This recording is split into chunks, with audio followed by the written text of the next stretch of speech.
வார்த்தை இம்மூன்று எழுத்தையும் சேர்த்து மாமேதைகளாக அமர்ந்திருக்கும் நடுவர் அவர்களுக்கும் அறிவில் சிறந்த ஆசிரியர்களுக்கும் என்னுடன் பிறவாத சகோதர சகோதரிகள் அனைவருக்கும் என் முத்தான முதற்கண் வணக்கத்தை தெரிவித்துக் கொள்கிறேன். என் பெயர் வேதாஸ்ரீ. நான் டிலிபர் மேல்நிலை பள்ளியில் 7ஆம் வகுப்பு படிக்கிறேன். எனக்கு கொடுக்கப்பட்டுள்ள தலைப்பு அறிவொளி தந்த காமராஜர். கர்ம வீரர், படிக்காத மேதை, ஏழை பங்காளன், கடைக்கொடி மக்களை பற்றியே சிந்தித்த அதிசய பிறவி, கற்பு காந்தி என்று போற்றப்பட்ட காமராஜரை பற்றி காண்போம். காமராஜர் விருதுநகரில் 1903ஆம் ஆண்டு ஜூலை 15ஆம் தேதி குமாரசாமி நாடார் மற்றும் சிவகாமி அம்மையாருக்கு மகனாக பிறந்தார்.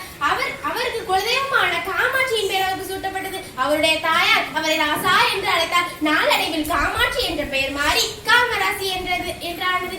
காமராஜர் தனது பள்ளி படிப்பினை சத்திய வித்யாசாலா பள்ளியில் தொடங்கினார். அவருக்கு 6 வயது இருக்கும் பொழுது அவருடைய தந்தை இறந்தார். அவருடைய தாயாரின் நகைகளை விற்று குடும்பத்தை காப்பாற்ற வேண்டிய கட்டாயம் ஏற்பட்டது. தன்னுடைய பள்ளி படிப்பினை தொடர முடியாத நிலைக்கு தள்ளப்பட்டுக் கொள்கிறேன்.